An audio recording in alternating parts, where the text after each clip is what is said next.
Doctors and surgeons have read it. What was your "this just got even worse" moment with your patients? Story 1. Obligatory, not a doctor, but I was a forensic technician assisting forensic pathologist at autopsy. One day, the chief and I were doing 3 routine narcotic code 17 autopsies. Oftentimes, with this, our doctors would let us, the techs, do the evisceration to save time, so all the doc had to do was examine the individual organs. So, on the third descendant, she gave me the green light to start. Now, something didn't look quite right with his lungs. I called over the doc and she took one look and said, "I really hope you have your mask on as tight as it can possibly be." Her next words were terrifying. "That's tuberculosis." We immediately had to inform the Public Health Commission, kick everyone else out of the autopsy room and convert our deco room, where we primarily did the exams of decomposed people, and turn on the extra-duty ventilation system and had to complete the exam with the full-powered air-purifying respirator, paper, kit on. That was fun. Story 2. When we operated on this woman in her late 20s, the entire room instantly smelled like death. The smell was like the swamps of the Dagobah story for those who remember that piece of Reddit history. We were doing an exploratory laparotomy because she had such severe abdominal pain she couldn't sit still for a CT scan, and the x-ray suggested some free fluid in the abdomen. A paracentesis, draining fluid from the abdominal cavity, didn't really do anything, so the surgeon was kind of going in blind. But her indication for surgery was the extreme pain and the rock-hard feeling in her abdomen. He saw that she was going into multiple organ failure with a ton of tissue simply just fading away. The smell enveloped the room instantly, anesthesia was gagging, and I ran to grab the peppermint oil to rub on our masks. The surgeon looked at it for about 20 seconds and said, "Well, anesthesia, I think she's about to crash." I imagine this pressure in the abdomen was the only thing giving her any blood pressure. She did crash and she died there on the table. This young woman had been an extremely heavy user. Her mom had started out using with her when the girl was just a teenager. They figure she probably got an infection from injections with dirty needles, and that just spread throughout her body like wildfire. Story 3. Once I had a patient that had to be flown in from another state for escalation of care. She was a middle-aged woman with no prior medical history, and she was transferred for intracranial hemorrhage. Pretty standard stuff. What was nuts was that, per her family, she tried smoking for the first time in her life, and she coughed so hard that she had an aneurysm. OMG. She survived the surgery, and during her post-op recovery, her heart stopped and she went into cardiac arrest.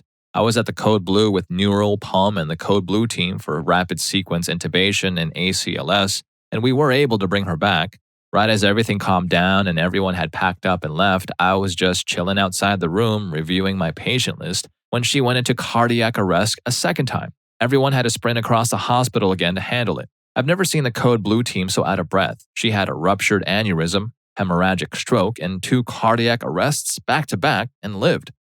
Story 4. One of the worst things I've ever seen in healthcare. A young woman in her 20s comes in with an infective heart from injecting illegal substances. Her infection and heart failure are pretty much past the point of recovery. Her only option was basically IV antibiotics, hope they work, and if they don't, go to hospice. The antibiotics get the infection somewhat under control, but the heart and valve damage is too much. Her heart starts throwing little microclots. Her fingertips got purplish and eventually struggled to breathe. She comes to my ICU, charge nurse at the time, for BiPAP. She decides to make herself a do not resuscitate DNR and proceed with hospice. But in my state, DNRs and living don't mean a thing once you become unresponsive and your family member takes proxy. Her mom, who she was not on good terms with, went to court to receive healthcare proxy rights once she became too disoriented to maintain her capacity for medical decision-making. Mom rescinded her DNR, we intubate her. She spends weeks, months, on the ventilator throwing clots despite heparin, becoming totally unresponsive and no longer requiring sedation. We took the case to risk management and we held ethics meetings and we went to court against the mother to revoke her healthcare proxy to fight for the patient's right to die with dignity. The court refused. Mom remained a proxy. The patient eventually coded. I initiated CPR and ran her code with a physician. Performing CPR with so much necrosis was beyond disturbing. She did not survive. Things became problematic in the morgue a few days later. I had to go to the morgue and add a secondary body tag to contain everything. Story 5. This was when I was an anesthesia resident. A pregnant woman comes into our medium-sized community hospital in the Canadian West at night with some abdominal pain and nausea, something minor.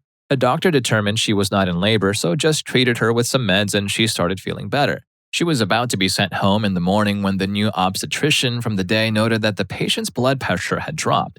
The new doctor felt the patient's uterus and it was exquisitely tender, and the patient is feeling very faint now. Now, the diagnosis is likely a uterine rupture, basically a burst in the womb, so she was rushed off to the ER for an emergency C-section, and that's where I got called in to help my staff. Uterine rupture is bad enough, but when they get in there and remove the tiny preterm baby, they discover that it wasn't a uterine rupture, but a placenta precreta. That's when the placenta grows through the wall of the uterus and into the surrounding organs, in her case, into the bladder. So we rush the patient from the small OB floor OR to our biggest OR, call in more surgeons, including a urologist, and I and 2 other anesthesiologists start a massive blood transfusion protocol as she's bled so much. This condition is usually able to be screened for on prenatal ultrasound, but the patient had skipped hers. If known beforehand, she likely would have been sent to Toronto for the risky and delicate surgery. If she had gone into labor to try to deliver normally, she would have very likely died. She and the baby did totally fine. A couple hours after her several-hour surgery, she was awake and chilling with her healthy baby. Story 6. I'm an OB-GYN resident, and this happened when I was a student. 300-pound African-American female with IVF twins, around 32 weeks gestation, multiple medical problems. Chronic hypertension is being monitored, inpatient. AM rounds, she looks uncomfortable, said she slept in a chair, just looked very anxious for no reason, breathing heavily. Her blood pressure is very, very high, and we give her meds. We can only get one twin's heart, probably because she's so big. We move her to labor and delivery for closer monitoring, plus ready access to ultrasound. Now she has a lot of abdominal pain, her blood pressure is still very high, and her breathing is getting heavier. Stat chest x-ray shows her lungs are completely whited out, filling with fluid from flash pulmonary edema. At the same time, her abdominal pain is getting worse and worse. Same time, we get an ultrasound view of both fetuses. Twin 2's heart is super slow. The patient is now having a panic attack and screaming while also having trouble breathing. This is all within like 10 minutes. Stat, emergency, crash C-section, get her on the table. She starts having an enclamptic seizure. Anesthesia does rapid sequence intubation, loud, long, steady, beep. The patient goes into cardiac arrest on the table. Code blue labor and delivery goes out overhead throughout the hospital. Phones all over the floor start blowing up, white coats and scrubs sprinting onto the floor. ICU comes running, a rapid response team comes running, general surgery comes running, a double NICU team comes running. There are like 30 people in the OR. ICU is giving the chest compressions and running the code, surgery is putting in a central line, rapid response is setting up to shock, OB-GYN is doing the C-section. I remember the attending yelling, "Cut, cut, cut." OB-GYN goes skin to baby number 1 in about 54 seconds, compression still going while operating. The second baby comes out very still looking, placental abruption. NICU takes both babies, they eventually do fine just as far as the hospital course goes. Mom achieves ROSC, return of spontaneous circulation. Her heart is beating on its own now, still bleeding. Massive transfusion protocol was initiated and she eventually gets somewhere between 14 to 20 units of packed red blood cells, plus plasma, platelets, and other stuff. Thank you for giving blood. It actually actively saves the lives of people who wish they could know who to thank. Conservative surgical measures don't stop the bleeding. Cuvulaire uterus is diagnosed secondary to placental abruption in the setting of an enclamptic seizure. Cesarean hysterectomy is performed. The patient remains intubated for about 2 days, downgraded from surgical intensive care unit, SICU, walks out of the goddamn hospital after 1 week because that's how a solid medical team handles their stuff. Now, there were a lot of red flags to indicate delivery at the beginning of the story, but she spiraled so fast there really wasn't any significant wasted time. Story 7. I have many stories. One is a healthy 23-year-old male who comes into the ER with some chest pain. Normal vital signs, never a smoker, normal chest x-ray. The pain started after eating something spicy. Tell him it's probably GERD. 5 minutes later, he drops in his bed, starts CPR and get a pulse back. Stabilize, gets CT scan and has an aortic dissection. Dies again in CT scan and never makes it to the OR. The guy's major blood vessel basically just exploded. Now, this happens to men in their 70s with a long smoking history and high blood pressure. This healthy 23-year-old had absolutely zero risk factors for this. No evidence of Marfan's or Ehlers-Danlos for the med people reading this. Still makes no sense to me. Story 8. My father went to the hospital with chest pains and they decided to do an angiogram. Dye injected, he's lying under the machine and the surgeon suddenly changes his procedure.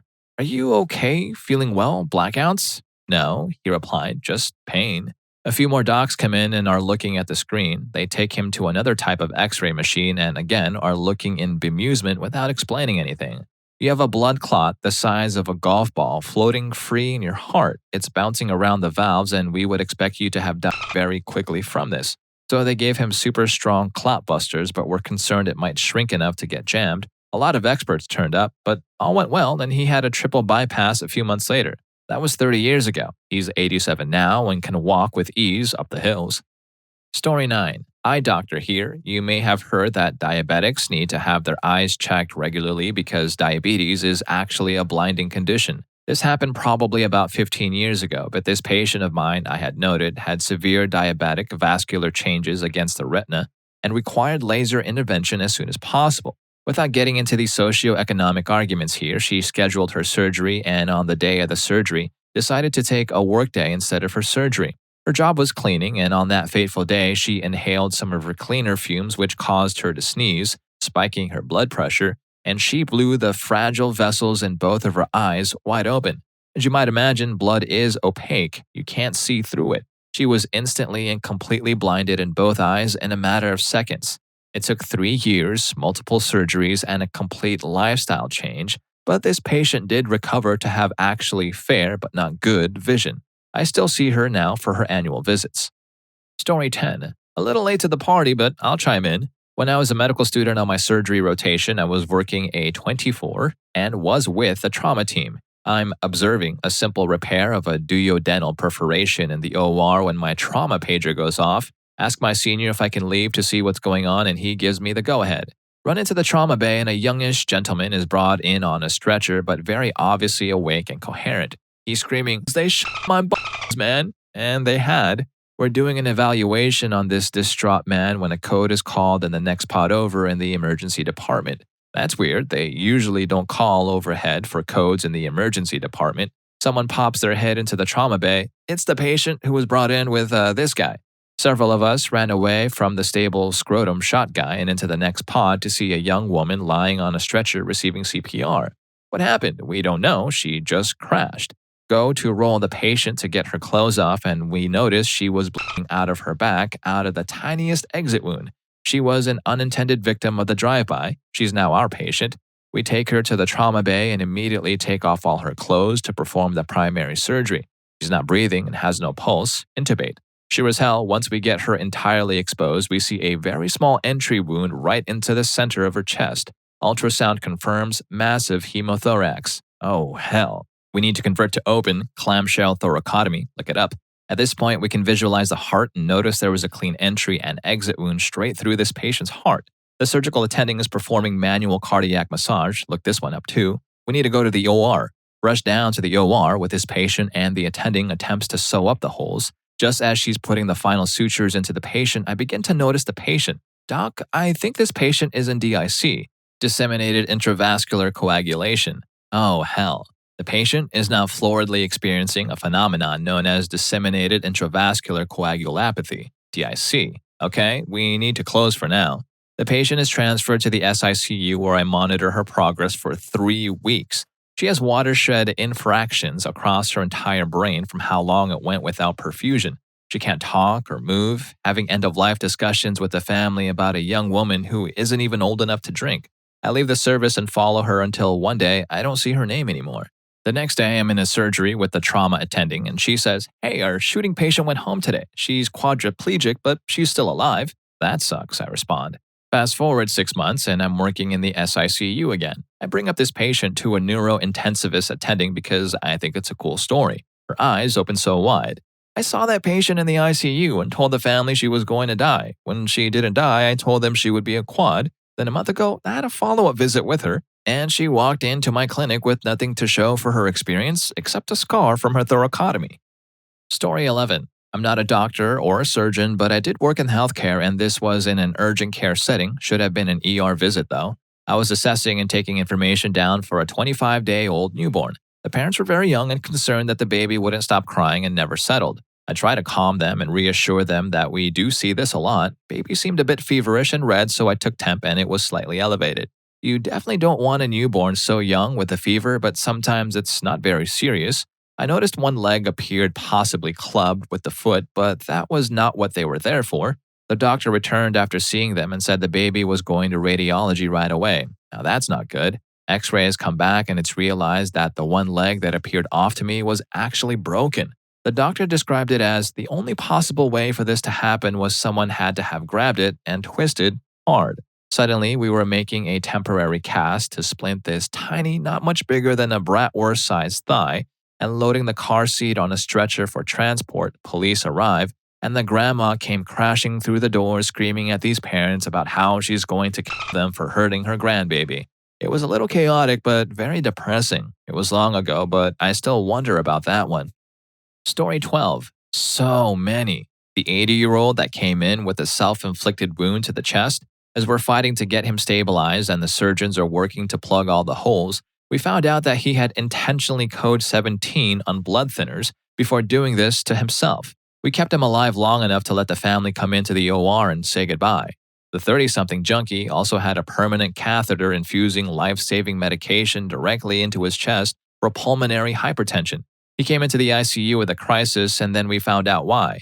He had been injecting ice into the catheter, creating a hole through which his life-saving medication leaked out. Medicine is a lot of things, and sometimes it's just tragic.